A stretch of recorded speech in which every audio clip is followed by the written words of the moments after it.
Nabi Muhammad SAW. Nabi Muhammad dilahirkan pada tanggal 12 Rabiul Awal tahun Gajah. Ibundanya bernama Aminah binti Wahab dan ayahnya adalah Abdullah bin Abdul Muthalib. Keduanya berasal dari keluarga yang terpandang dan dihormati oleh kaum Quraisy. Nabi Muhammad berasal dari keturunan Nabi Ismail alaihissalam. Namun sayangnya, Nabi Muhammad dilahirkan dalam keadaan yatim karena ayahnya sudah meninggal sebelum ia dilahirkan. Sesuai dengan tradisi, setiap bayi yang lahir akan dititipkan pada wanita padang pasir untuk diasuh dan disusui. Maka, setelah 3 hari dari kelahirannya, Nabi Muhammad dititipkan kepada Suwaibah, dan setelah itu diasuh oleh Halimah Sa'diyah. Nabi Muhammad diasuh oleh ibu susu hingga usianya 2 tahun. Ketika Nabi Muhammad berusia 6 tahun, ia diajak oleh ibunya berziarah ke makam sang ayah di daerah Yasrib. Sepulang dari berziarah, tiba-tiba saja ibunda Nabi jatuh sakit dan akhirnya meninggal dunia. Ibunda Nabi dikuburkan di daerah Abwa, sebelah selatan Yasrib. Setelah sang ibu meninggal, Nabi Muhammad tinggal bersama kakeknya, yaitu Abdul Muthalib. Ia adalah seorang pemimpin Quraisy yang sangat dihormati. Namun, Nabi Muhammad tidak tinggal lama bersama sang kakek. Sekitar 2 tahun kemudian, sang kakek meninggal dunia. Setelah sang kakek meninggal, Nabi Muhammad diasuh oleh pamannya, yaitu Abu Thalib. Meskipun bukan keluarga kaya, Abu Thalib mengasuh Nabi Muhammad dengan baik. Nabi pun tumbuh dengan sifat-sifat yang terpuji. Ia sangat rajin, cerdas, dan selalu dapat dipercaya.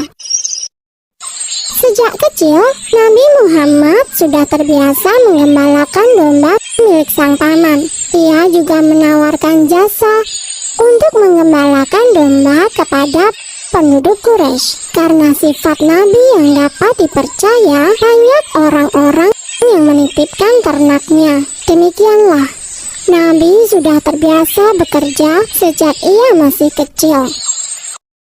Ketika usia Nabi menginjak 12 tahun, ia turut serta dalam rombongan khalifah dagang. Ia dan pamannya dalam perjalanan menuju ke Syam.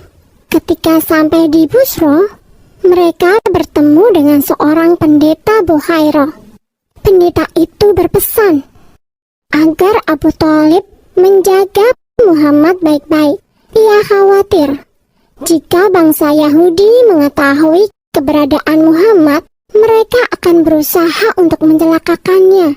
Karena menurut kitab Injil Barnabas, Isa Al-Masih pernah berkata, "Akan datang sesudahku seorang rasul bernama Ahmad. Bila ia berjalan, akan selalu dilindungi awan." Dan memang, selama perjalanan itu, mereka selalu dipayungi oleh awan. Sebenarnya Abu Thalib pun heran dengan keadaan tersebut. Abu Thalib menuruti saran pendeta Buhairah itu.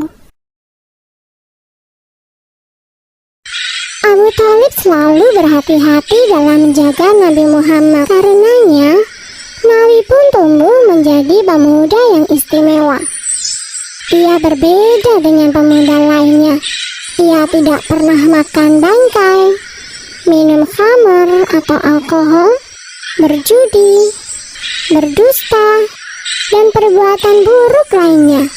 Di tengah masyarakat Quraisy, Nabi Muhammad mendapat julukan Al-Amin, yang artinya dapat dipercaya. Ia juga tumbuh menjadi pemuda yang pandai dalam berdagang. Selesai.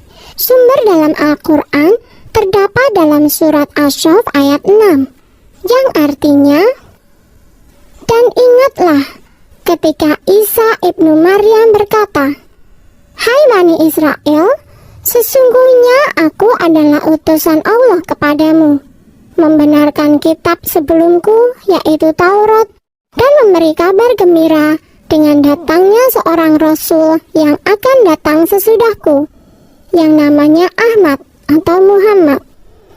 Maka tatkala rasul itu datang kepada mereka dengan membawa bukti-bukti yang nyata, mereka berkata, "Ini adalah sihir yang nyata."